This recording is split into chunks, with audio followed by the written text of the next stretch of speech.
everyone. Can you hear me back there? I'll speak up a little bit more.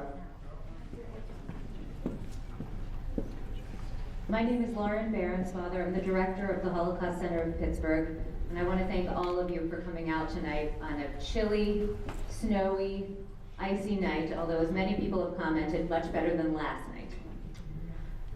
The Holocaust Center of Pittsburgh regularly hosts field trips and introduces students to Holocaust survivors, but rarely do we give the same opportunity to the public. We created a survivor lecture series to fill that gap so that anyone who wanted to could hear from a Holocaust survivor. What an incredible experience that we can share with you. Recently, we've also revived our program for relatives and descendants of Holocaust survivors, which we call our Generations Group. It was a natural thing for us to merge these two ideas. Tonight's program is the second in the Generations Lecture Series. I would like to thank a number of people from Tree of Life congregation for hosting us tonight. Joel Goldstein, Alex Speck, Rabbi Jeffrey Myers, the facility staff at Tree of Life, especially Augie, who has been very helpful. So Stacy Scivio, who's here from the Jewish Federation to help us out tonight. Judah Samet, who is one of our speakers. I would like to thank Judah for doing this, and his sister Miriam Cohen for being here. Both of them overcoming the evil villain of winter, the flu. I would like to thank the staff and leadership of the Holocaust Center of Pittsburgh, always very supportive of us. Tonight's program, in addition to Judah and Miriam, includes Shannon Phillips-Shyrock, who has been working with the Holocaust Center of Pittsburgh and working closely with the Generations Group and with Judah as he tells his story in schools all over the region. We're going to hear from everyone on the stage, and then at the end of the program there will be a chance to ask questions.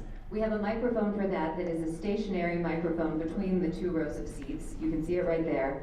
My understanding is that we cannot move that microphone, and that also we're not supposed to touch it. So you may have to contort a little bit to get your mouth where it needs to be to talk into the microphone. But if people who have questions would line up behind the microphone at the end of the program, then we'll be able to do that. So thank you again for being here. It is my honor now to turn the microphone over. I believe, Miriam, you're going first. Thank you, Miriam.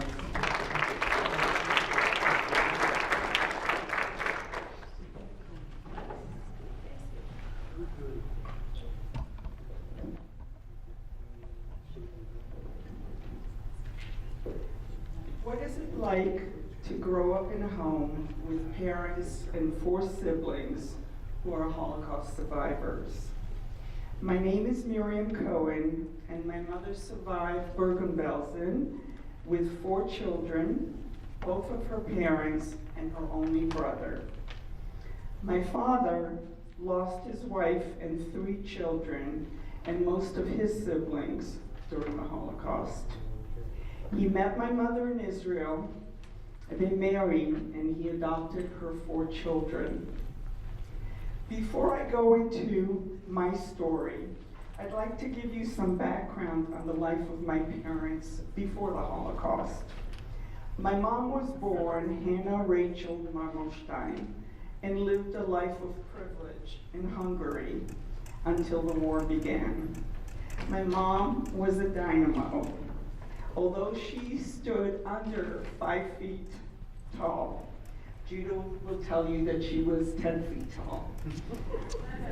She was very independent, confident, and smart, with a great sense of humor. From a young age, she helped my grandfather in the family business, and at the age of 16 was his bill collector. She had always wanted to be a doctor. However, her father would not hear of it. Her family was very orthodox, and religious girls did not go into such professions. So instead, she married Yekutiel Samet and started a sweater factory with him in Debrecen, Hungary. Together, they had 3 sons and a daughter. They had a happy, full life when Eichmann marched into Debrecen with the Gestapo in 1944. My brother Judah will address how they ended up in Bergen-Belsen, their liberation, and his father's death after the war. My father, Moshe Shimon Schwartz, was born in a small town in Hungary called Levelek. He was one of many children and had to quit school at a young age to help support the family. Although he did not speak much about it, his father was tough, his mom was ill, and life was hard. My father married, he became a baker and started his own bakery business and had 2 sons and 2 daughters. When the Germans came to my father's hometown, my father made a financial arrangement with a neighbor to hide his wife and kids. My father was taken almost immediately to a concentration camp, and because of his culinary skills, he worked the mess hall of the German high officers. His wife and 3 kids were turned in immediately by the neighbor to the Gestapo and were never heard from again. My father never spoke a word about what he went through in the war or his lost family. Going back to growing up in a family of Holocaust survivors, my parents met in Israel. My father fell in love with my mother and wanted to get married. My mother did not want to marry anyone, let alone my father, who was very handsome but not as educated the way her first husband was. My dad was not giving up and pursued her relentlessly until she gave in. My mother, wanting my father to have children of his own, had my brother Itzik, and 6 years later had me when she was 43. That in itself was a struggle. Since she was 43 years old, her doctors wanted her to abort, but she would have none of that. She told everyone that she will have a baby girl with blue eyes, and she ran away to Jerusalem and stayed with her parents where she knew that an abortion would not take place. I grew up in a home where there was a picture over my parents' bed of a woman and 3 children. I knew from a very young age that I was not allowed to ask any questions. I regret that as an adult, I never tried to approach my father. My father never spoke about his first family. That was the only picture I've seen of them until many years later when I found a picture of his wife and 3 children with my father in it that was damaged. My husband restored it, and we have it in our living room. Since then, several of my nephews and other family members have requested a copy. My father never opened up about his experiences and what he went through during the war. All I know was that my father was a very broken man, a very anxious and angry one, but also loving and devoted to his family.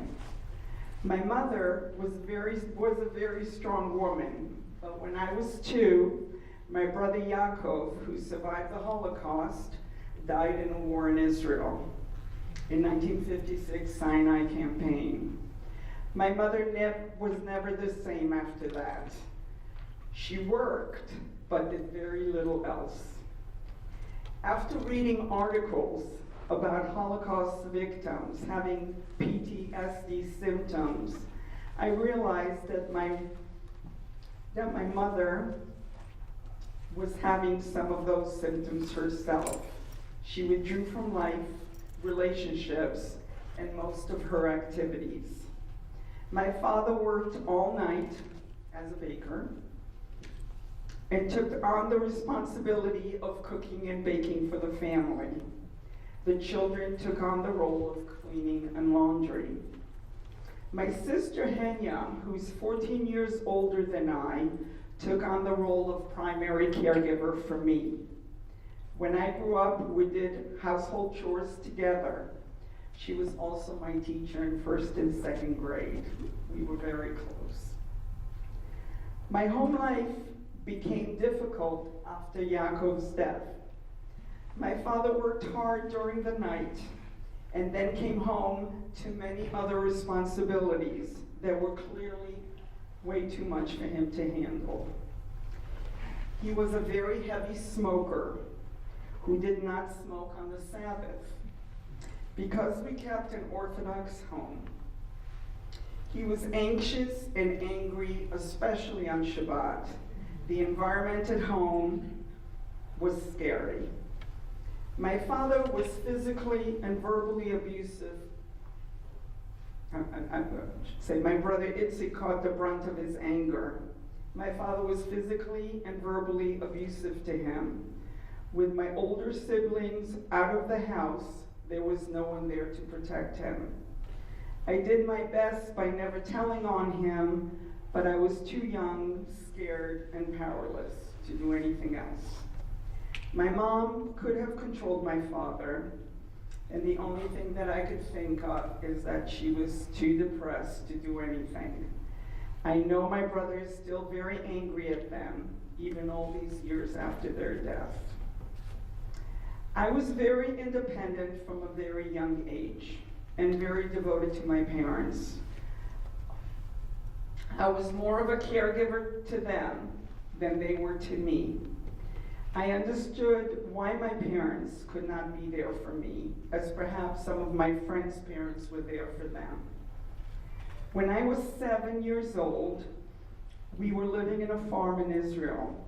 My brother Judah and my sister Henya moved to Canada and then the States when Judah met his wife-to-be from Pittsburgh. When I was 8, my mother went to the States to attend the wedding and decided that life was simpler with more opportunities than in Israel. So she stayed with my sister Henya in New York and worked on a green card to bring my father, Itzik, and I to New York. I did not see or speak to my mom again until I was 10. In the meantime, my father sold the farm and we moved into a studio apartment in Jerusalem with my oldest brother Moshe, who was working on his doctorate in Jewish history at the Hebrew University. My life changed drastically. I was 8 years old, living in a big city, new school, new tiny apartment with very little supervision. I also had the responsibility of all the chores in the house, except for cooking, since I was the only girl. I did not get help and managed well. My father never abused me physically. His worst punishment for me was the silent treatment. And believe me, sometimes that was worse. I remember one incident in particular during summer vacation. A friend asked me to go to the movies with her. I told her that I could not go until my chores were done. She, however, talked me into going. When I came home, the apartment was spotless, and my father did not speak to me for 3 days. Some of his punishments were not so bad. When I complained that I did not like eating the same thing day in and day out, my father arranged for me to eat lunch in a restaurant daily. I had steak and French fries and loved that punishment. My father and I did pretty well most of the time. I understood that he had nothing more to give me. How do you start a new life, a new family, without money or home, in a new land, after you just went through the most unthinkable, devastating, and brutal life in a concentration camp, losing your loved ones, and with the threat of death daily? When my parents married, they started from scratch. My dad had tried several businesses in Israel and in the States, but was not very successful. Both my parents worked real long and difficult hours, despite all the hardship My parents made sure that we had a comfortable home, clothing, and plenty of good food, as well as education to give us a good start in life.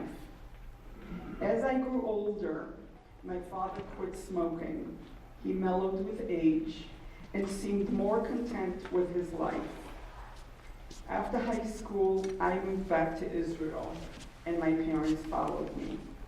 They lived the rest of their life in Israel, which made my father very happy. He spent his last years going to synagogue daily and studying Torah, which he did not get a chance to do in the past. I always wonder if I would be a different person, professional, daughter, wife, mother, if our circumstances were different. I do believe that I do not take anything for granted and appreciate my freedom, my family, my husband, my kids, my grandchildren, and my friends because of my background.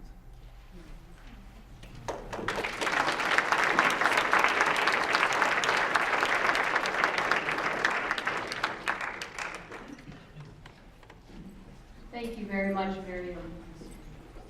Now Judah is going to tell his story, and I have a few questions that will guide his story. So, Judah, do you want to say anything before we get started? Yeah, just kiss my sister. So, Judah, can you tell me about your life before the Holocaust?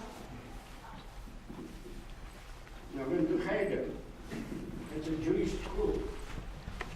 It was in the synagogue directly across from our home. And my parents were the major donors to that synagogue. And at the age of 6 and 2 months old, they came for us. And my 14 months in hell of the Nazis, 10 and a half months of it in Bergen-Belsen, which turned out to be one of the worst of the worst. And that's the answer I can give you, what happened, before the Holocaust. Okay, so I know that your family had a successful sweater business before the war, you had a very comfortable life, and you were very devoted in your faith. And can you tell me about when the Nazis invaded your town? It was noontime. We were having lunch. The Nazis knew that every Jew is going to be home for lunch, because lunch was the major meal of the day. In the evening, we usually had a little cheese, some cookies, or something like that. So they knew every Jew is going to be home, and that's when they came for us. And they, I remember actually their steps moving up the street. We expected that, but then we heard those steps. And of course we were all scared the hell out of. And they stopped right in front of our house because we were in the middle of the street. And they gave us 15 minutes to be out. Take with us only a little suitcase with some change and our valuables. Don't take anything else. We are taking you to a better place. And of course we all assembled outside. And as soon as we were all outside, they started to march us. They marched us to the railroad station, where trains would come for us. And there were about 7,000 living in Debrecen. That was the city where I came from, where I was born. It's about the second or third largest city in Hungary. About 175,000 people. And among the 7,000 people, you had old people, you had little children, you had sick people. They didn't care. They were shoving us, harrying us. If you couldn't move fast enough, you got beaten up. And if you fell down, you couldn't get up, We were finished. What bothered me, thinking back, more than anything else, they were moving us through the main streets of Debrecen. Some of those people walking to and fro on the sidewalks knew us. They may have been neighbors. Maybe they worked for my parents. My parents had two knitting factories. But we were ghosts. They didn't see us. They didn't even look at us. And that was the first experience. That was terrible. After walking for several hours, we finally arrived at the railroad. And at the railroad, my mother, who was an activist, she took on herself to cook for the masses. By the way, by then there were 13,000, because Jews were brought in also from the small towns around Debrecen. So there were about 13,000. They gave her 4 bedtops, or 2 bedtops. She made 4 bedtops of soup a day. She wasn't by herself. She had a group of women helping her. But she was the master, or she was the ganze master. She was the doer. You know, my mother had 3 qualities. First of all, she was a beautiful woman to look at. This picture shows her after birth, so she's a little puffed. But if you look outside, you'll see a picture of her when she was 16 years old.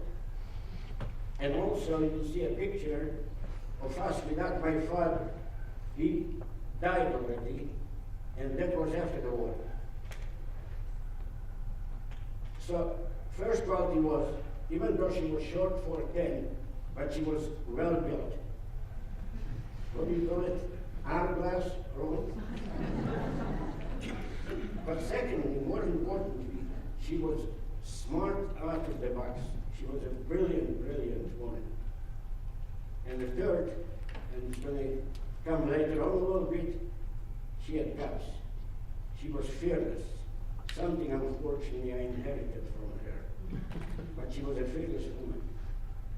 And the best quality she had, she spoke fluent German. She could read and write, very high German. You know, how does the daughter of a Chassid learn to speak German? My grandfather suffered a great deal in the synagogue. How dare you educate a woman? Women have 2 places. One is in the bedroom, and the other one is in the kitchen. Women are not supposed to be educated. But she and my mom and my grandmother ganged up on him, and she went to the gymnasium. There was only 100 Jewish girls in the gymnasium, and they suffered tremendous anti-Semitism there. But words never hurt my mother. She was broad-shouldered, and straight over her shoulder. Say, don't ever mind what people tell you. Mind what people are doing to you. So she went to the gymnasium. Anybody who's familiar with gymnasiums in Europe knows that they were the equivalent of maybe 2-3 years of college. Very, very high education. So that's how she became the interpreter. And as an interpreter, she saved not just us. We didn't get any preference from the Germans at all. She saved hundreds, maybe thousands of people who were sick already from starvation on the train to Auschwitz. And I'll get it. Okay, Judah. Now, after your family was rounded up and you were taken out of your hometown, you were on a train to Auschwitz. And I know that your family was very fortunate because the Czech partisans bombed the railroad tracks. And so you weren't able to go to Auschwitz, because if you would have went to Auschwitz, definitely as a child, you wouldn't be here. Can you describe how, at the labor camp that you ended up in Austria, how your mother helped your family to survive? Well, first I want to say something about the train. First train arrived, and my aunt had 6 children. got on the train, my mother begged him not to go. She said, you know where we are going to Auschwitz. But she couldn't stand the crying from her 6 little children. They were hungry. What do little children do when they're hungry? They cry. She had another son, the older one, and the father were taken immediately to a labor camp because he was 16 years old. Once you are 16, you're an adult and you go and work for them. So anyhow, unfortunately, she got on the train and we never saw them again. When I was in Brooklyn, I did meet my cousin. He was half crazy. I wanted to see his father. He said, you don't want to see my father. He's completely crazy. And if you lose a wife and 6 children, obviously, you cannot remain normal. So anyhow, we were on the platform to enter the cattle cars that were going to take us to Auschwitz. My mother noticed, and she was standing next to the commandant, and right next to him was a Gestapo sergeant. She noticed that they were putting 2 buckets in each car. One bucket was filled with water, it was a small bucket, maybe 3-4 gallons or something like that, and the other one was for toilet purposes. There was no such thing as modesty. You know, when you are hungry for 2-3 months, who cares about what you look like? So there was no modesty at all. My mother committed a cardinal crime. He addressed the commandant. My mother never raised her voice on anybody, including us. She spoke very quietly, but when you looked into her eyes, you knew that you did something wrong. And you didn't want to do anything wrong to disappoint my mother. So anyhow, she addressed the commandant, and she said, we know where we are going, but what will the people on the way there say about the Germans? What happened to the German people who were the flower of the Western world? They were the best educated. They were the best in any human endeavor. 1933, they won 50% of all the Nobel Prizes. 37.5% of that was won by Jews. I imagine that this crowd, if you ask, can you tell me one Jew that won a Nobel Prize? Probably everybody would say Albert Einstein. Well, he was going to get another one for chemistry. He says one is enough, give it to somebody else. So the Gestapo unholstered this pistol, put it to my mother's head, ready to shoot. The commandant didn't even look at him, because it was a different class. He says, you dumkopf, you idiot, can't you see if you kill her, we have nobody to talk to. Now what was my mother's calculation? She figured, if you make it to Auschwitz, you're going to die anyhow. Maybe something is going to happen. And evidently something happened. The Czech partisans blew up the railways, and they took us back to Austria, where we were for about 3-4 months. And you asked me about, that was the labor camp. They worked, our parents, 12 hours a day. We were little kids, and we were on actually starvation diet. So what my mother used to do, after 12 hours of work, she would go out to this local farm nearby and huntle with a farmer, with the wife of the farmers. They all had babies. And my mother said, I'm going to need for them clothes. Just get me a needle and get me some yarn. And for that, and she knit clothes like you would see in Saks Fifth Avenue. She was very, very talented. She's the one who taught my father how to knit and how to run the factory. So for that, she got a little bread, a little butter, and a little milk, a few little things, not too much, and she would bring it to us. One day she didn't come home, and we figured something must have happened. After 2 days, she didn't come home. We got real scared, because she was the heart and soul of the family. She kept the whole family together. And sure enough, a few days later, she came back. And we asked her what happened. She said, well, somebody squealed, and the squad of German soldiers with a young officer who was very, very handsome came. They put her in jail. She shared the room with a German girl, with an Austrian girl, an Austrian beauty. She was between 18 and 20. And what was her crime? Hitler gave direct orders to all beautiful girls between 18 and 25 to entertain German soldiers coming home for furlough. Punishment, death. She ended up hung. They hung her. They killed her. How my mother survived, we never asked her. I think maybe it has something to do with a very handsome German officer. But we never asked her. It was a presumption. Because my mother would do anything to save us. Anything at all. And evidently, she did something to save us. Okay, Judah, so after you were in the labor camp in Austria, then your family was sent on another train and you ended up in Bergen-Belsen. And this was one of the worst camps, definitely, in all of the concentration camp system. So let's talk a little bit about how your life was in Bergen-Belsen. Can you tell me about how you and another boy, how you would try to find food and what the Nazi officers called you in Bergen-Belsen?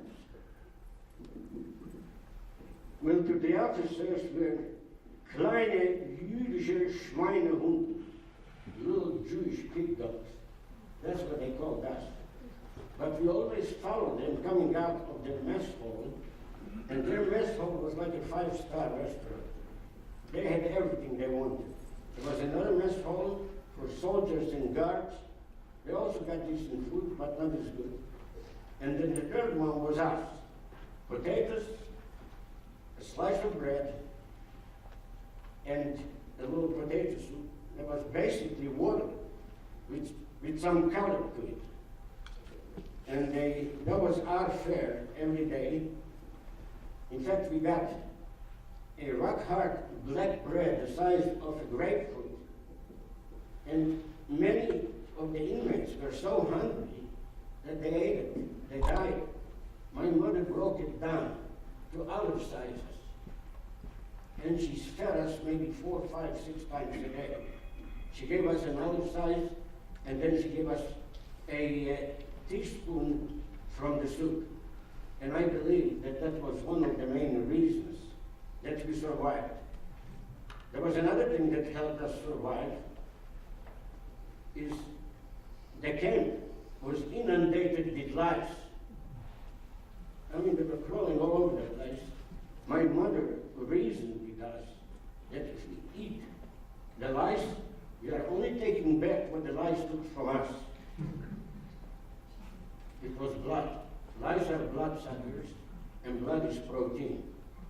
So I always say, between that bread and a little soup and the lice and what we found on the floor, that was German officers threw down, I guess was enough to keep us alive. And my friend and I don't remember his name, I have a picture of him in my mind. We were always out hunting for food, but there was nothing. If there were any animals, they were eaten maybe a few years before we got there. Because our story started just about 14, 15 months before the end of the war, which was very, very bad for us in a way, because by the time they came to us, what happened is Hungary was allied with the Nazis. But when Phillips-Shyrock, who was a regent, like prime minister, when he could hear the footsteps of the Russians, he broke that alliance, and the Germans immediately invaded Hungary.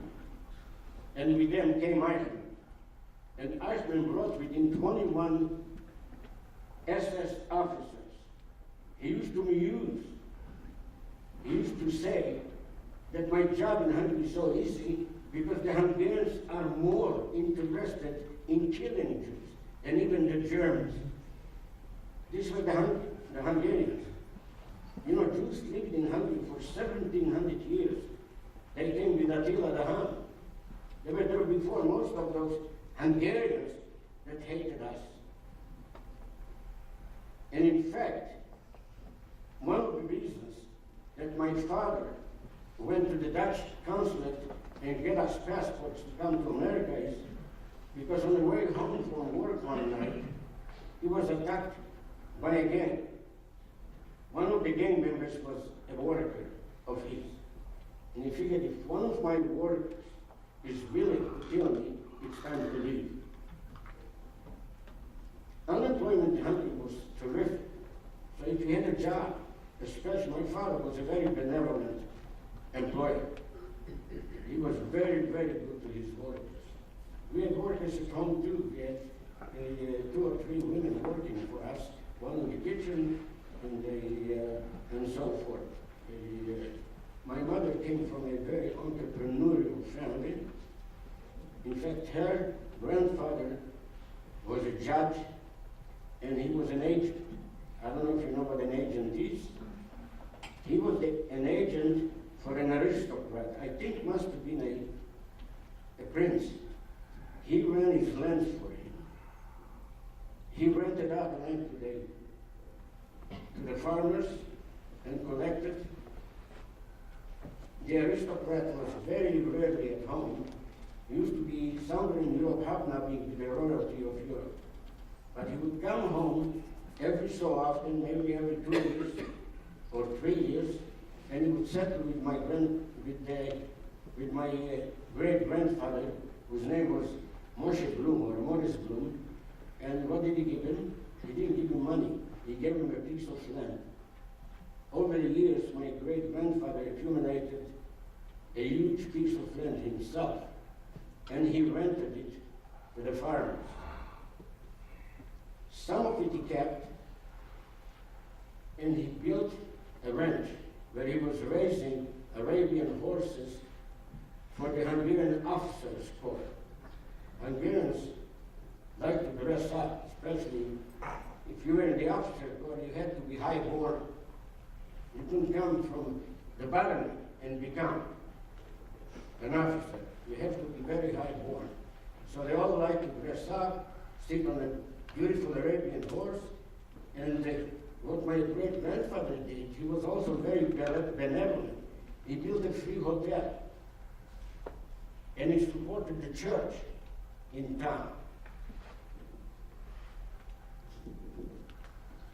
Okay, Judah, thank you very much. It was very interesting to hear about about Bergen-Belsen and also about your family and the life that they led in Hungary. They were obviously very prosperous and did very, very well before the war.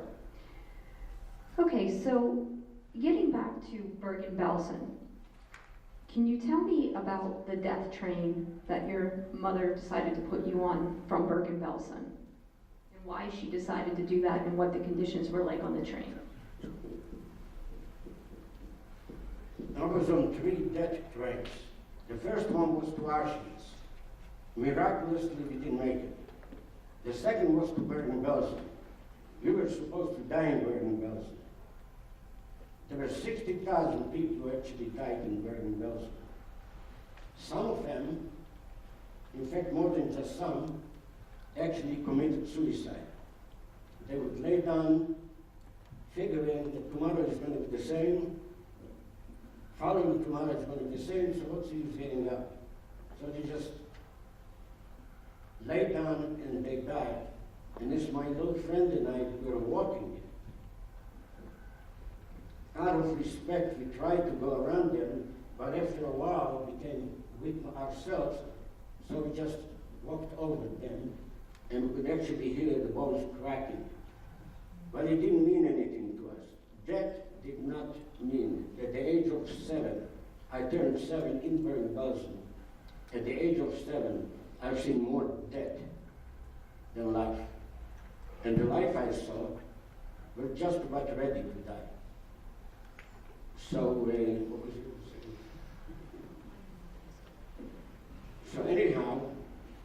was the interpreter, but he didn't give us any privilege at all. We didn't get any more food than anybody else, except that the Judenrat, that was the Jewish committee, was in charge of keeping the camp clean, and it needed work all the time because the two major killers in Bergen-Belsen was typhoid and dysentery. Nobody made it in time to the vacuum. So the whole camp was one big vacuum. So the Judenrat assigned people. The Germans knew how to pick it. They were very cruel themselves, even though they were Jews. But there was some mitigation to their behavior because the Nazis watched them. If they were not cruel enough, they would shoot them. And being the interpreter, that's what saved my wife, my mother. Because, and she got into trouble with the head of the Jewish committee. She threatened him after the war, she's going to see to it that he hangs. Because he kept the best part of the soup and divided among his friends. And some of it he sold. So anyhow, he couldn't do anything. Because if the commandant came and he didn't see the interpreter, he asked him, where's the interpreter? And he started to him and home. He shot him on the spot. Because there were plenty waiting. So anyhow, what was the next one? Yeah. So anyhow, I was coming close to the end of the war, and the Germans came, and they said that we have a train waiting here. We need about 2,750 of you to get on the train. My mother threw us on the train. And I was at that train. But we didn't ask any questions. Because we knew that my mother has our back. And she knows what she is doing. In fact, growing up, never for 1 second did I feel that my mother did not love us. She loved us all the time. And when we disappointed her, I remember in Hungary, my father was chasing my brother Jacob around the dining room table. My mother happened to be home because she was on the road selling the wares of the factory. She just came out of the kitchen and she said, Tibi, that was his Hungarian name.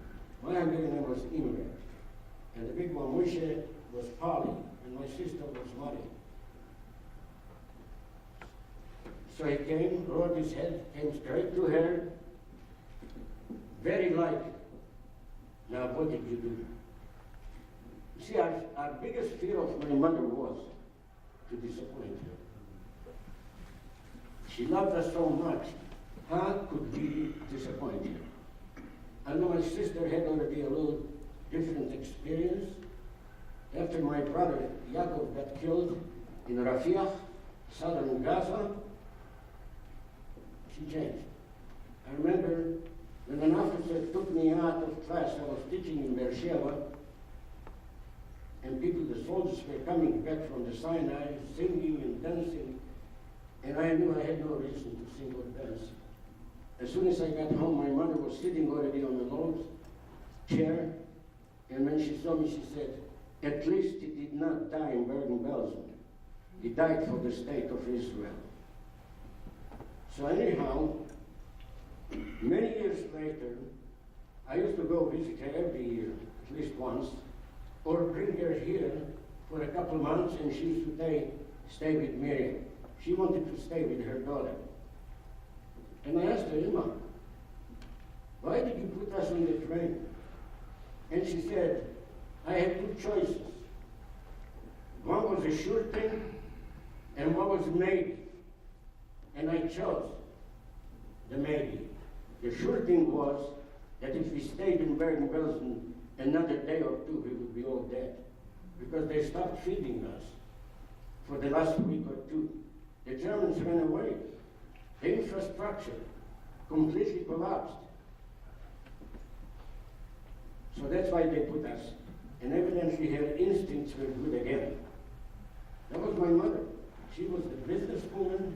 She was the head of the family. Although my father was an Ilui in the yeshiva. And I heard it from my wife's uncle, who shared a room with him in Hungary. They went to yeshiva together, and he told me that your father was the Ilui. And that's how I got to marry my mother. The Ilui always got to marry the rich girl in town. So they made a very nice couple. My father was a tremendous Talmudic scholar, and he also played a pretty mean chess game. And they, Can you tell me about the conditions on the death train and how you were rescued from the train? on the train, again, there were so many people on the train that we were laying one on top of the other. There was another reason for it. This way you kept them all warm. Because cattle cars, the planes don't touch each other, so the cold wind blows straight through. And the only reason we didn't suffer the cold so much is because we were hungry. When you are hungry, when your stomach is empty, nothing else bothers you. I always tell the kids, if a little doggy bit on my toe, I wouldn't even feel it. I was kind of a line between the brain and the stomach. That's all that worked. So anyhow, there was an old, I don't know if he was old. To me, he looked old. I was 7 years old. And he was 25, maybe 30, like he had a stubble. And he looked like a very old man to me. The train would stop every 3-4 days, unload the dead. And they burned them, they buried them, and the train continued. One day, I realized that the old man next to me was dead. He didn't move. Of course, there was no odor or anything like that. We found out later that the odor was so bad when we were rescued that they took us immediately to the showers, the Americans, and they lost us because it was so bad. What happened is, if you couldn't make it to the bucket and you had to go to the bathroom, what do? You let it down your pants. It was like that for weeks, as the train was going from place to place, looking for a place where they could finish us off. So that day, the train stopped, and they took that old man down. And that angered me a great deal, because he was my pillow, and he was my blanket. And now I was unprotected.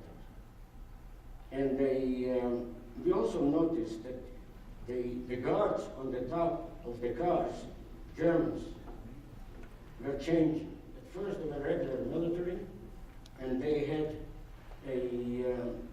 anti-aircraft machine guns, because American airplanes were surrounding us and other trains, trying to figure out if the train was carrying ammunition or German soldiers or inmates like us.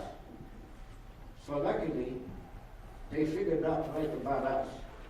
We heard the planes, but the planes didn't bomb us. And and eventually, the soldiers were replaced, because most of them were killed on the Russian front.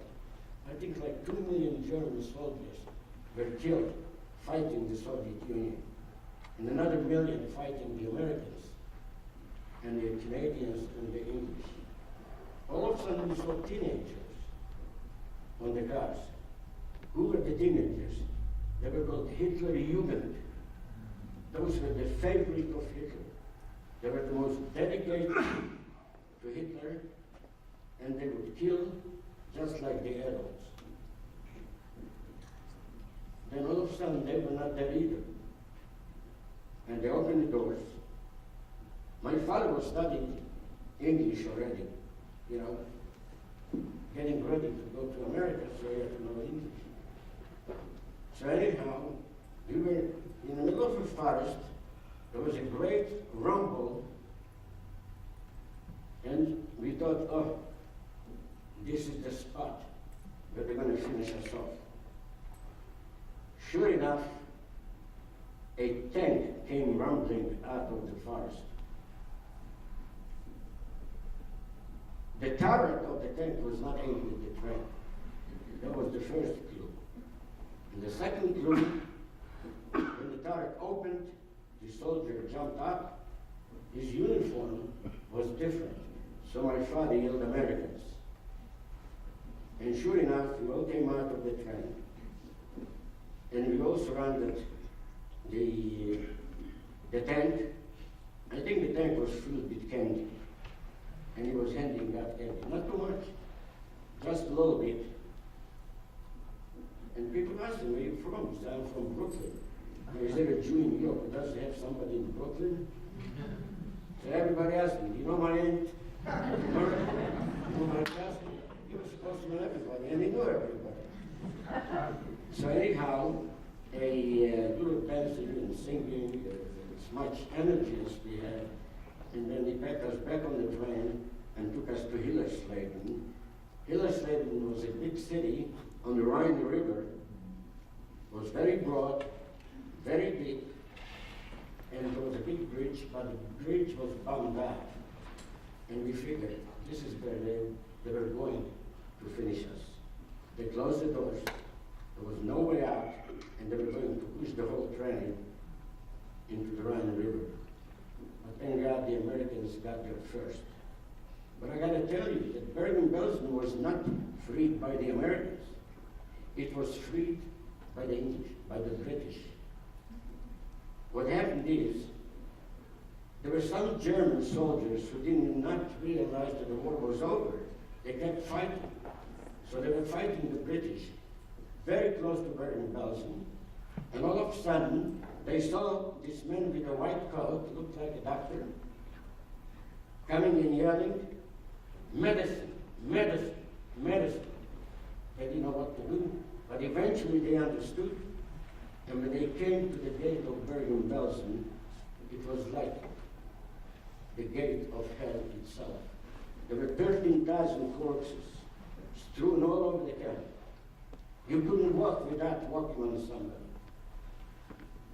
And another 30 to 50,000 who had maybe 1 to 2 days life in them. They would all die. It took a long time for the Allies to figure out how to feed the survivors, because they didn't have stomach. Finally, they came out, I think from Australia, they came out with some kind of a baby formula, and they were feeding us. Half a spoon at a time, very low, until we were built up a little bit. And then we got back on the train, and they, by the way, now I'm going to go back to Bergen-Belsen again. So anyhow, I understand that what's his name, Eisenhower came, and when he saw what's going on, he said, "Kill them all." You know, he was so mad. And they,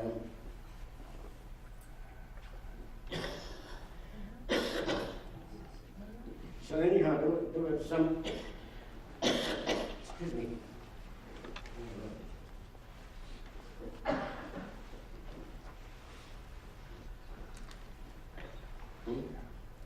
One second.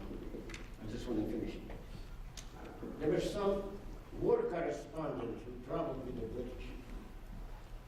And this one, by the name of Dimbleby, he filed this report back to his own office in London.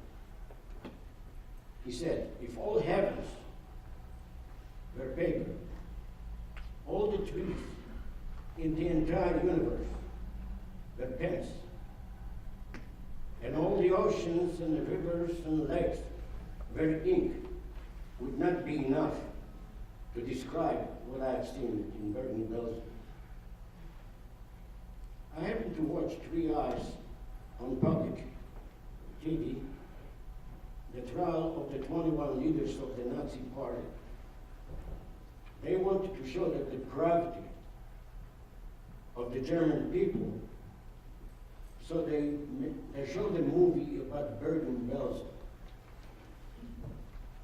They dug a big hole. At first, they tried to bury him respectfully with Kaddish and so forth. But eventually they gave up. There were so many, they dug a huge hole, and they brought a huge bulldozer and they shoved all the bodies right into. And then, of course, they say cut the shoulder then. But that was very Belgium. When the people ask me, how do you compare it to Auschwitz? I said, well, in Auschwitz you suffered for about, first of all, you were scared to death because you knew where you were going. But once you arrived in Auschwitz, and after the selection, women, children, and the elderly were taken immediately to guest chambers, and within 40, 50 minutes you were coming out of the smokestacks. In Bergen-Belsen, you suffered until you died, and sometimes it could take months and months.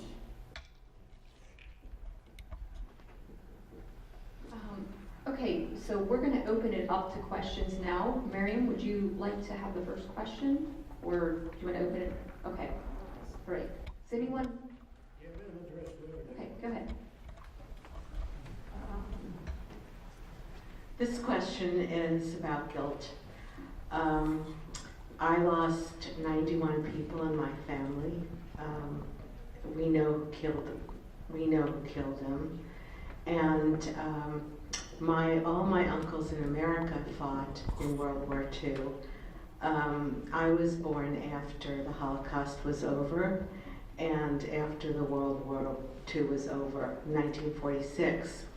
My father was deemed a valuable scientist, and he was walked to work every day, so he didn't fight. I think he had everlasting guilt because of that.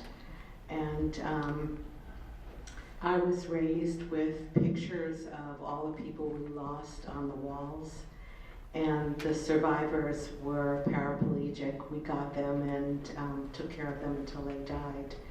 So it was, I grew up in a life of privilege.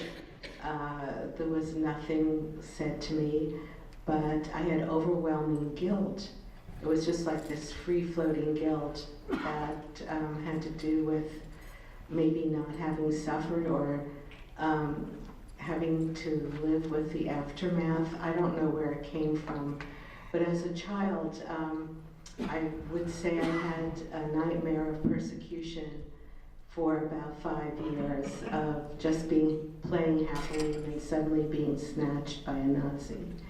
And I never told people that except for my parents, and they didn't really respond to it. About 10 years ago, my cousin, who's an astrophysicist, was invited to Cambridge to work in Cambridge, and then he was lecturing in Poland, and he actually went to see the man who killed us all, my family. He's still living, he's in his 90s, and he's living on his own property and part of my family's property in Austria that now is Poland.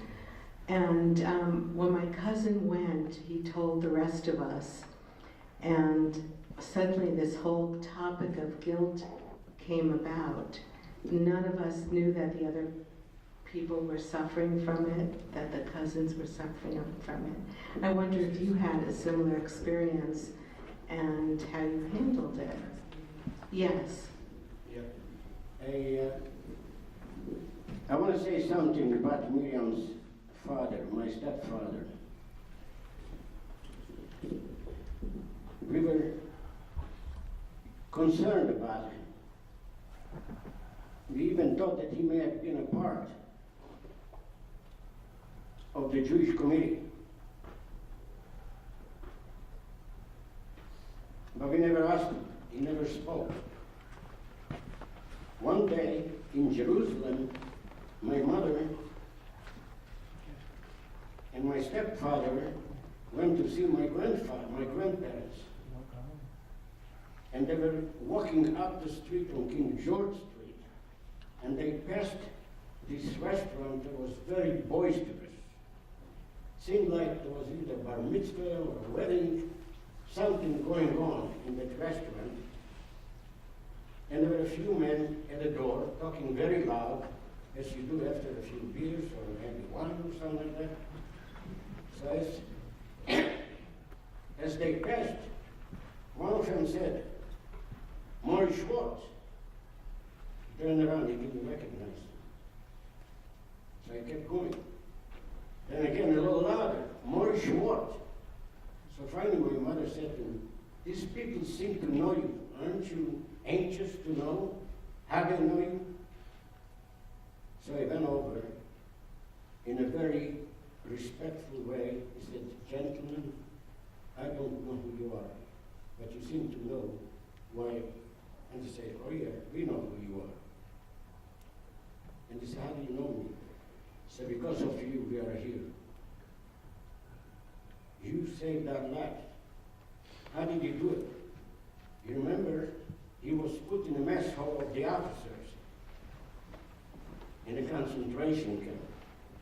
And they would send him every day on a truck, in the back of a truck, with a German soldier and a German driver, and he would go to the market and buy the best of everything.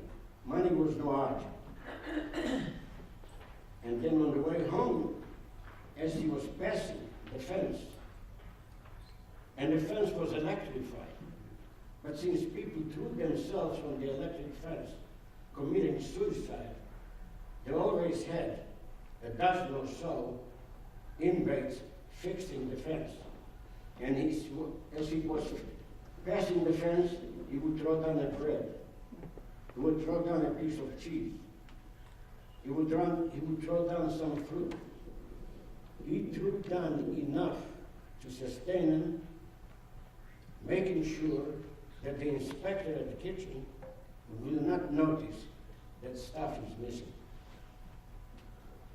So that's when I talk to kids, I'll tell them, don't look at the bottom, look at what's in it. You had a golden heart. Unfortunately, you lose a wife and 3 children. It has a tremendous effect on you. And I wanted you to know that I always say about my sister Miriam. You know, she's a part of the Hebrew tradition. You know what I said? If my sister was not a Jew, she'd be a nun.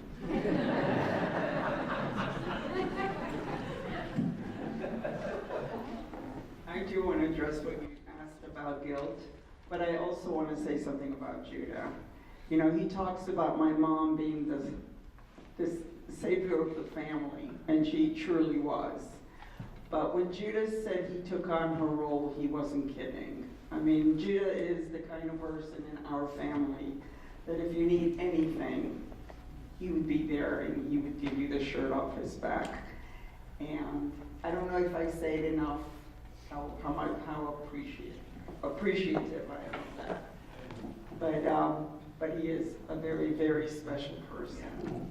As far as your question about guilt, it's actually a very, very good question. I don't think I grew up feeling guilty because I had so many other things to contend with. I didn't have time for really thinking much about what I was going through. And in fact, when generations asked me to speak about what it was like to grow up in a home with Holocaust survivors, it was probably the hardest thing I had to do was put it down on paper. For many reasons. Number one, to admit that my father abused my brother was extremely difficult for me. To know that I couldn't do a whole lot to help him was very difficult for me. Did I feel guilty about it? Yeah, I did. I did at times because my father did not treat me the same way, and I felt guilty about that.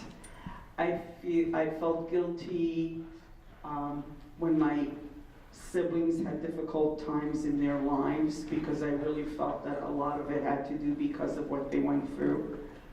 And I won't even go into that. But that kind of guilt, but not the kind of guilt that I could really do anything about. But I could see what you mean about guilt. I don't know if that helps you or answers your question. Yeah, I just wanted to say something. I told you at the age of 7, I have seen more death than life. When I arrived in Israel, they put us in an orphanage. First, my mother couldn't take care of the 4 of us. Secondly, the government wanted to separate us for us to become Israelis as quickly as possible. So they put us in the orphanage. And the orphanage was very tough in the beginning. But I was the toughest there. I always said, I told them, you fight me, kill me, because I'm going to kill you. I was so full with rage that I was able to do. Eventually, when we learned Hebrew, then we started to fight the local boys in school. Those who were born second, third generation. They looked down on us because we were orphans, and we looked like orphans. Our clothing was from America, second hand, third hand, and so forth. So we were doing a lot of fighting. That's not what I was going to say. What? Well, we were talking about the, oh yeah, I just want to say something about my brother Yaakov. Yaakov unfortunately was killed in the Sinai campaign in 1956. And my brother Moshe, he was fighting up on the Golan Heights. And I was not allowed because two brothers were already in the military. But when Yaakov got killed, that opened the door for me. And I joined the same unit. Nachal Mitznach. It's young, pioneering fighters. We were kind of special forces. We did not have one specific place that we would fight. If war broke out any place, we were the first one to be sent there. And then, eventually, after 1 year, we became also paratroopers. So, we were paratroopers. But Yaakov was an athlete. He was a speed walker. He was a champion. He also liked the girls. And we went to the same high school, Yeshiva High School, and he gave me some of his jobs because he wanted to date. I was making money, but I had nothing to do with it. I remember giving my money to him so he could accomplish his dates. And we had very good relations. He liked to tease me. He knew that I had a temper. Those days I had a big temper. So he used to tease me, and we used to get into a real fight, boxing. It would last about maybe 2 minutes, and then we would grab each other, hug and kiss. We never went mad at each other. There was something about me at the orphanage that if anybody touched my brothers, he had to deal with me. I remember coming into the orphanage and I saw the counselor disciplining my brother Yaakov, was hitting him. I came very quietly from behind and I jumped all the way up to his shoulders, and I was hammering him with both hands.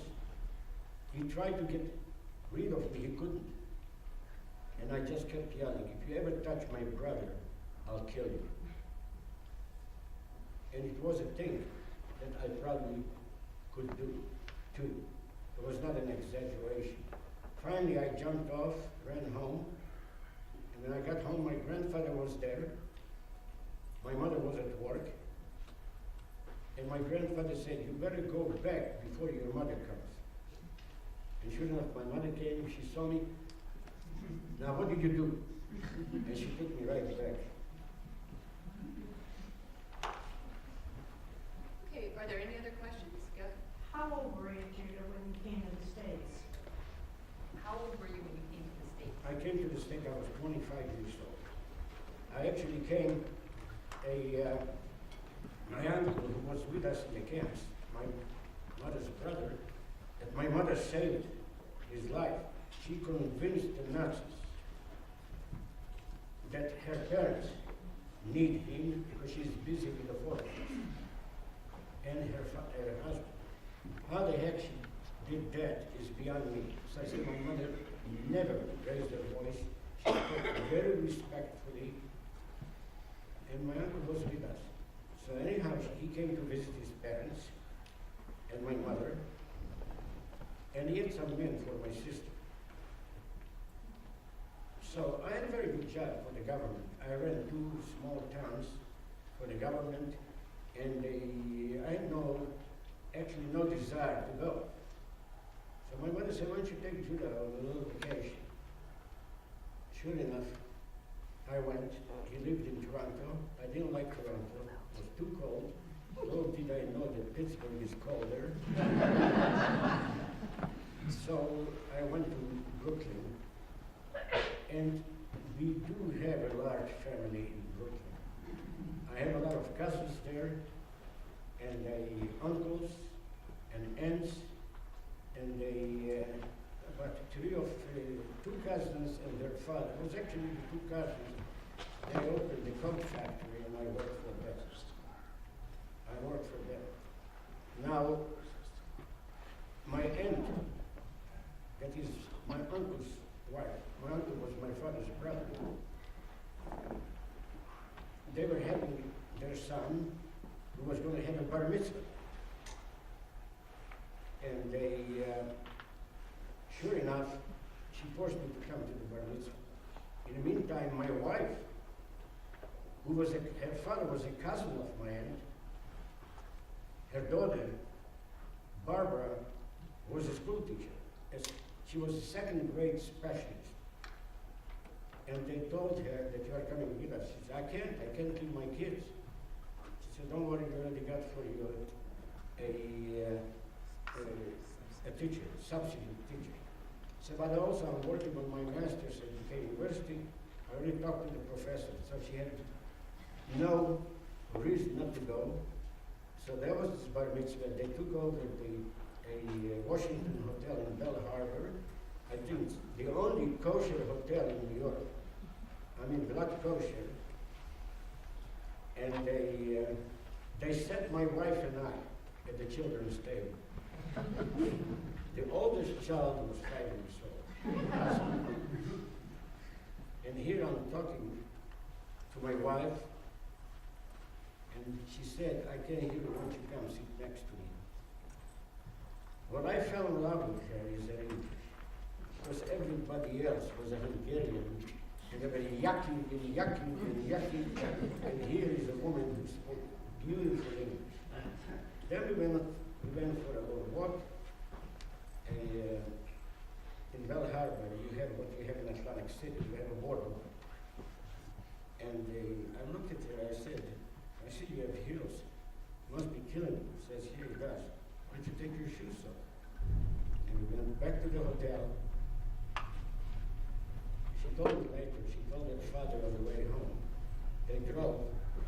I met the man I'm going to marry. Sure enough, within 3.5 months, we were married. And we have a beautiful girl, very successful.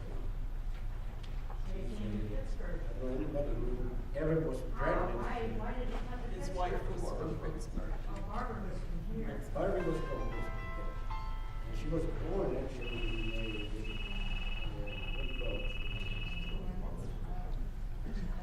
So anyhow, she was a Pittsburgh girl, and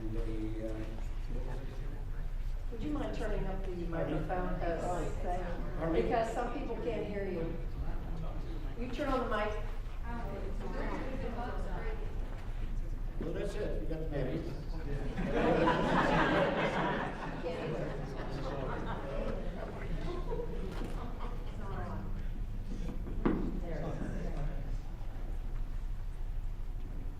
I got to mention my daughter and my son and the 2 grandkids. You know, my daughter works for Destination Maternity.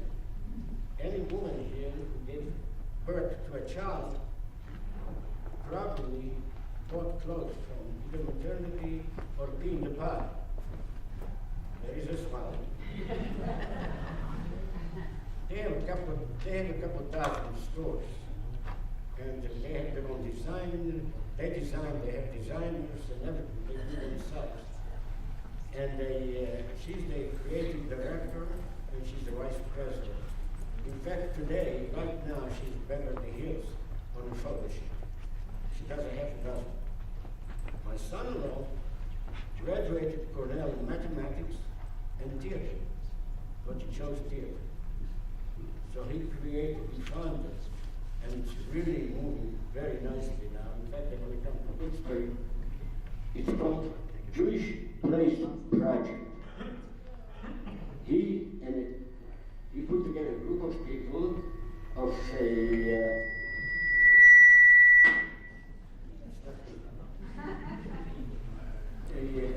group of people, and they get about 25 plays a year from different playwrights, and they pick 5, and he has a festival in New York. He produces and directs the 5. But now he goes around the country. He goes to Palo Alto, San Diego, Boston, all over, and he consults the JCCs how to put on those shows. So next week, he's going to be here for the Kiddush. And he's going to meet Brian Schreiber, and I understand the Holocaust Center also wants to meet him and talk to him. So I guess the Lord paid for all the choice he gave me with beautiful children. And you should meet her too.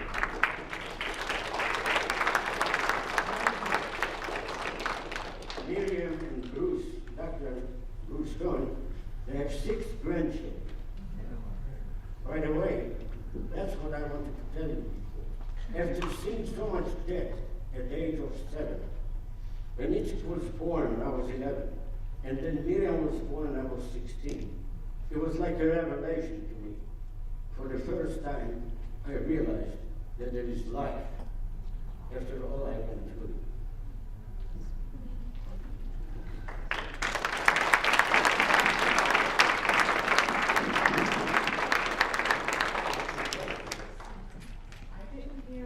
Come up here.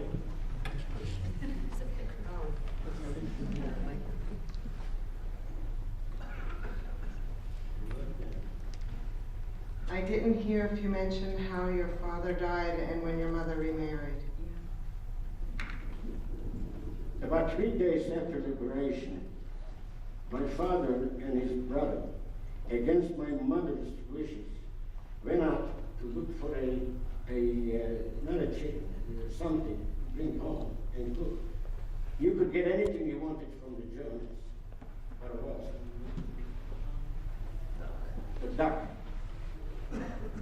And sure enough, he was sick already. He came home, she took him right to the hospital.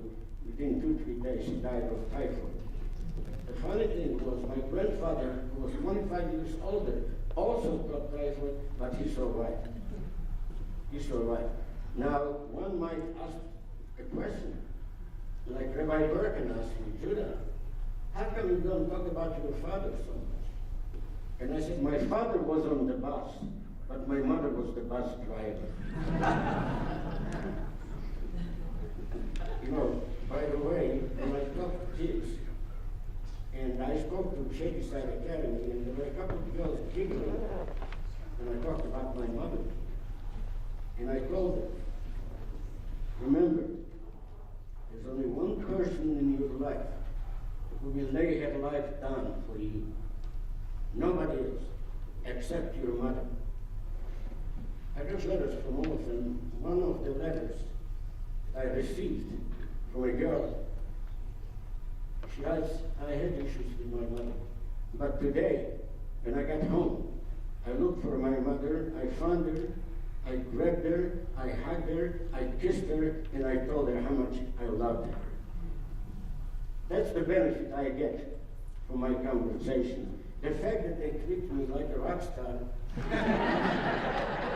I don't like it all. I don't like it all. Okay, for time's sake, we have time for just one more question. I think I saw a hand over here. Sure. But, I have a question. Can you hear me? yes. After the liberation, what was the process for getting your life back together? And the question was, after liberation, what was the process for getting your life back together? I'm here in the middle of nowhere. How do you? Well, they did it in a stages. First they took us to Paris to the Grand Hotel, which is a very, very fancy hotel.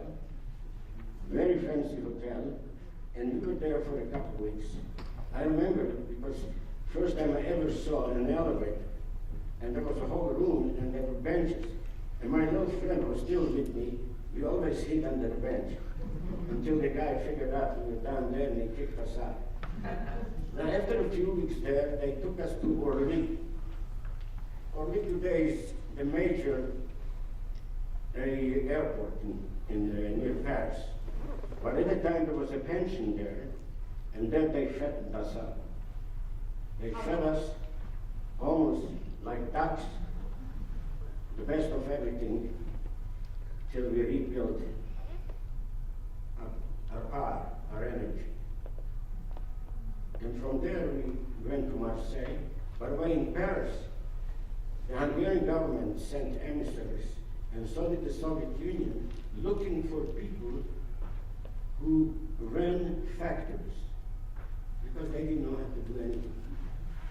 So they asked my mother, would you come back? And she asked them, who's going to own the factory? Well, the people, we are communists. And my mother said, bye. And she did make a statement that no more Gentiles. Remember, we had tickets to come to America, and we went to Israel. And by the way, my older brother Moshe has 4 boys, 15 grandchildren. His first boy is a psychologist. Second one is a vascular surgeon who works also with Vassar Hospital. He works also on the transplantation team. The third one is an entrepreneur. He's going to make everybody rich. He invented something that it's on very close to the end step towards it. And the young one has to do with, I don't know, it's not exactly with birthright. He comes here a lot. I don't know if he comes here to recruit children or to recruit donors. I have a feeling that it's donors, but I'm not sure. My cousin to ask the question. I have a brief question. Judah, I've known you for over 50 years. You were married to my cousin. Right. My father was your wife's uncle. Right. You made mention about your father's yeshiva roommate, Yeah. which happened to be my father. Right. My question to you is, when did you discover that? And weren't you quite amazed that in the whole wide world, you ended up in Pittsburgh and there was your father's yeshiva roommate? Well, your father and I became very, very good friends. And he started telling me about my father, things I had never heard before. Because he was a roommate for about 5-6 years at the yeshiva. So he's the one who figured out. He's the one who told me everything. He knew more about my family than I did. And what happened is that the Schiffman family and the Samet family, or the Marmorstein family, came from the same area in Hungary. So they just knew each other. But we were very, very close, your father and I. And now very close with you and your brother there, sitting up there. Carl Schiffman is a very successful attorney. Thanks for the plug. I gotta say that Carl Schiffman has 4 children, 2 boys and 2 girls. Carl is an attorney, his wife is an attorney, 2 of his 4 are attorneys, no, 3 are attorneys, and one is a surgeon. Right. She's a baby surgeon. Okay, everyone, for time's sake here, we're going to end this, but if you would like to come up and ask Judah any other questions or meet Judah, I'm sure he would be happy with that, or Miriam as well. And I want to thank everyone for coming, and thank you, Judah and Miriam.